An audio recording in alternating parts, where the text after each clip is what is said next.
She came at me like a small yellow-haired witch, eyes blazing. "Where have you been?" she shouted. "I've nearly gone to the police. Ponies in the field with the bridle on, you're nowhere. It's almost 4 o'clock. What on earth were you thinking?" She came toward me. I ducked, my arms around my head. "I'm not going to hit you," she roared. "Though I feel like it. You half deserve a whipping, making me worry like that." Worry? Worry the way I worried over Jamie in London? I dropped my hands to my lap. I'd sat down in one of the purple chairs and stared at her, perplexed. "I know you don't like strangers," she said, more quietly. "I couldn't imagine a reason you'd go into town. I didn't think you'd go to the airfield, but I went there to ask anyway, and they hadn't seen you. Here it's the first time I left you alone. I couldn't imagine what could go wrong. I didn't have any idea where you could be." "I thought I was allowed to go outside," I said. My foot hurt worse than it had for days. I hadn't walked so far without my crutches since I'd first come here. I had a scratch down my arm, too, that had left a thin trail of blood. "You can't leave without telling me," Miss Smith said. She looked less angry, but still unpredictable.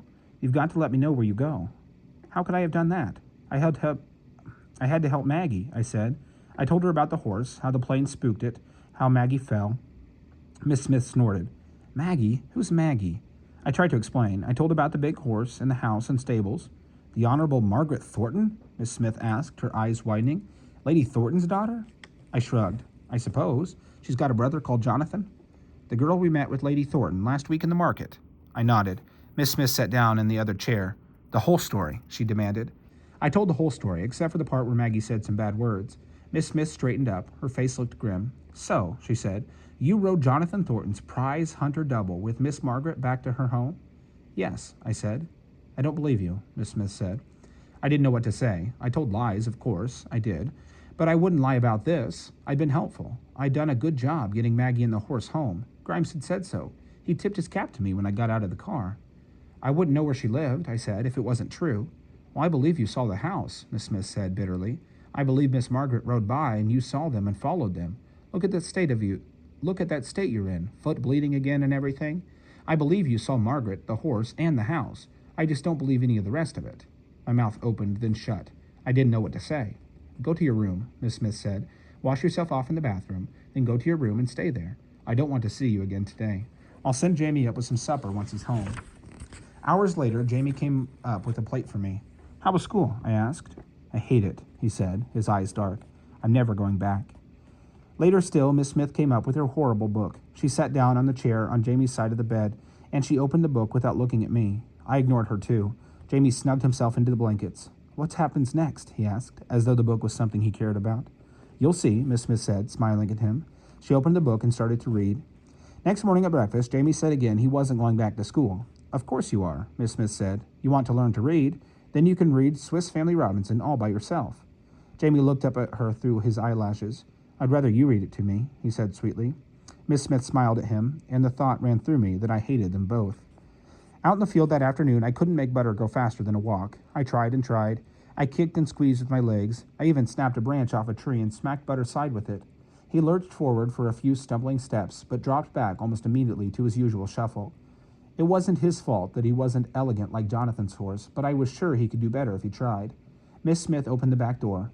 "Ada," she called, "come here, please." Right. I pretended I hadn't heard and turned Butter so our backsides faced her. "Ada," she called again, "you've got a visitor." "Maggie? Grimes? Ma'am?" I slid off Butter, pulled the bridle off his head. I wasn't going to get chewed out for leaving it on him again. Hobbled to my crutches, leaning against the wall, and went into the house as quickly as I could. The visitor was Lady Thornton. She was smiling. Her face looked different when she smiled. "She's come to thank you," Miss Smith said in an oddly stiff voice. I stood in the doorway staring at them, hiding my right foot behind my left. To break the silence, I said, "How is she? Maggie, I mean." Lady Thornton, Maggie's mum, patted the empty spot on the sofa beside her. I sat down on it, folded my hands, and slid my right foot behind my left. "She's much better today, thank you," Lady Thornton said. "She woke with a headache, but she knows where and who she is." "She seemed all right when she first came off," I said. "She got worse as we went on." Lady Thornton nodded.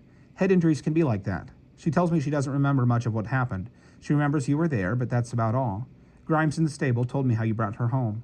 I glanced at Miss Smith. Her face still looked stiff, like it was made of cardboard. I said nothing toward her. She didn't believe me, that I rode horse and all. Lady Thornton opened a box near her feet. "I might not have believed it myself without a witness. That's not an easy horse." "He likes me." It slipped out before I thought, but I realized it was true. Jonathan's horse did like me. Now Lady Thornton's face looked strained. Then you're the third person that animal has ever actually liked, after Grimes and my son. She shook her head once, sharply, and her face took on its official look, the iron-faced look. I brought over some clothing for you and your brother. Your brother's is from an assortment of village families. Yours is mostly from my daughter, things she's outgrown. Here. She laid a pair of yellow pants and a pair of ankle boots across my lap. I stared at them. The pants were made of thick, tough fabric with legs that ballooned wide at the top, then narrowed and buttoned below the knee. I recognized them. Maggie had worn a pair just like them the day before. For riding, I said. I'd never worn pants before. It would be easier on Butter. Lady Thornton nodded. Yes, I'm sure Miss Smith's helping you, but I didn't think she'd be able to find you the proper clothes. Miss Smith said, very softly, I haven't helped her. She's done it on her own. Lady Thornton looked me up and down. Margaret needs to stay in bed a few days. She won't be able to ride again before she leaves for school, but if you have questions about horses, you can always go to our stables and ask Grimes. I know he'll help you. I noticed she wasn't offering to help me herself. I said, Butter doesn't want to go fast. I don't know how to make him. She gave a little laugh and tapped my knee as she stood. Persistence, she said. Ponies are stubborn until they know who's boss. Enjoy the new things. Miss Smith saw her out. When she came back in, she sat down in Lady Thornton's place. I'm sorry, she said after a moment's pause. I didn't mean to call you a liar. Sure she did, I shrugged. I am one. I know. She began to empty the rest of the box of clothes. Shorts for Jamie, sweaters, shirts. Then she straightened. No, she said. That's wrong. I don't know that. We both know you sometimes tell lies, but I can't say that it makes you a liar. Do you understand what I mean? Blouses, sweaters, skirts for me, a red dress with lace on the cuffs, coats for winter. I touched the girl's coat, Maggie's coat. Will I still be here in winter? I don't know, Miss Smith said. Do you understand what I just said? The difference between lying and being a liar? I shrugged. Miss Smith persisted.